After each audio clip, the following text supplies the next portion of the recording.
Welcome to the Kickstart Your Edge Play to Win Leadership Podcast, where we've flipped the script with our groundbreaking modus operandi to bring you real, relevant, and relatable tactics and techniques to master your own play to win mindset. Talk about a superpower. It's time to iron your cape. What we know for sure is what got you here won't get you there. You can't see the spinach in your own teeth. And finally, hang on, because this one is really deep. Once you realize that you are the traffic, everything makes complete and unadulterated sense. Welcome to The Edge, where playing not to lose is not an option. Hey, Karen. Yes, Jen. Good day. My mind is blown. As you know, we just got off the big brain experiment, and it was a great 30 days of really seeing how we could reshape the neural pathways in our head, being able to look at TFAR, being able to try different things that enhanced our overall brain capacity. It was super fun, super exciting, and we don't want the learning to end. Hell no. You know what, Jen, it actually makes me think, though, of, how, and granted, a lot of people did it, a lot of people didn't do it, but like how people show up. And, they're just so pumped up in the beginning. And we had a boatload of people live on the calls. And I'm not saying that people didn't listen to recordings, but I don't know. But then a little bit less people came to the second call. And then the third one had even less people. And it makes me think about how you do anything is how you do everything. But how often that people show up like that, like all excited, but then like what happens and why do they change the way, like what's changed, Jen? And at what change and at what point did something change? And did you give up? Were you not interested? Did it not work? Did it get hard? And all those things make me really think about like the power, like everybody was in the same thing, right? Everybody signed up for the big brain experiment. So if we think about what we normally think about, like, TFAR, right? The circumstances, the big brain experiment. And I'm curious to know like what happened for people with the circumstance. And in the beginning, what was their thought? And then for the people that quit, quite frankly, what was their thought? And then for the people stayed in it, what was their thought?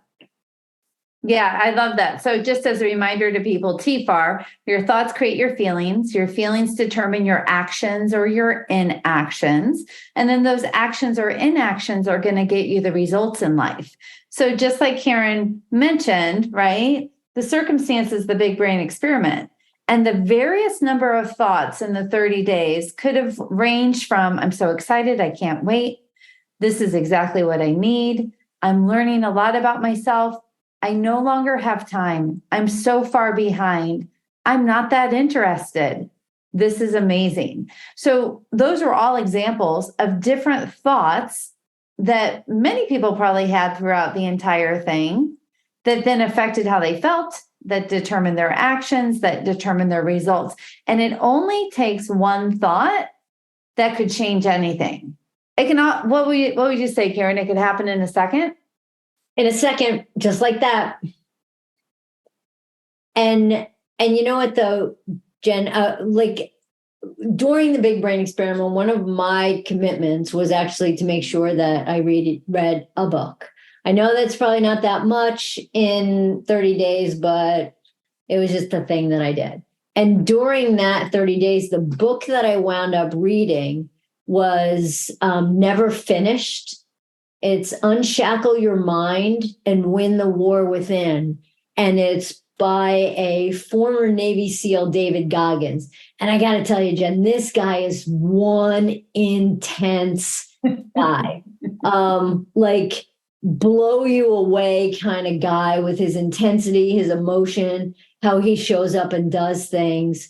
But one of the biggest parts of what he did was he created what he called was a mental lab for himself.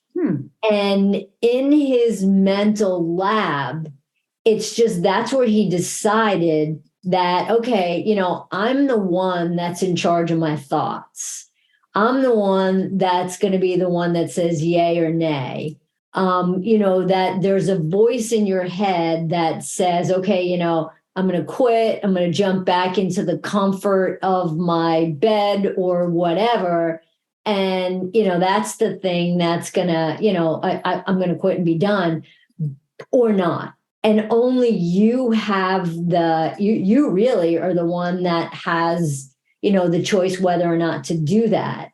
And he talks about building this strong mental lab where he just was in complete control of the process and of his thoughts on how it is that he wanted to show up.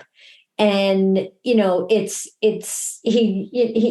basically said, okay, in this lab that I've created, my thoughts are in control. So you need to pay attention to how it is that you think. And how is it that you're creating that mental lab to give yourself the place to create the person that you want to be? He calls it a savage. I'm not really fond of the savage thing, but he really just talks about then when things get hard, like I was saying, he talks about this concept of instead of letting the easy win or the impulse win, he did what he practiced taking a knee. And what that essentially was he controlled his breathing and anxiety enough to think clearly about decisions.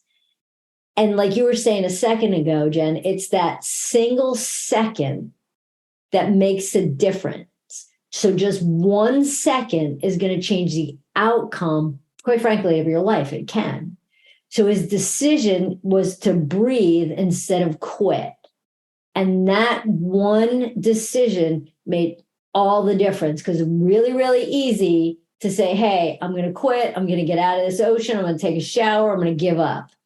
But he was breathing instead of quitting and focusing on each day. We battle these single seconds that determine whether we give up or we keep going.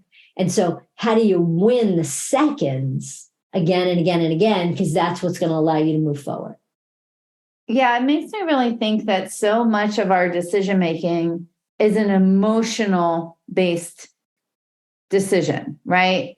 I'm tired, I'm uncomfortable, I'm afraid, I don't want to do this, I don't like this feeling, this is hard, right? So those are thoughts about emotions, but still they're very emotional driven. So when you think about a mental lab, it's about choosing your thinking that then affects your emotional well-being, your spiritual well-being, your physical well-being. All of those things come into play.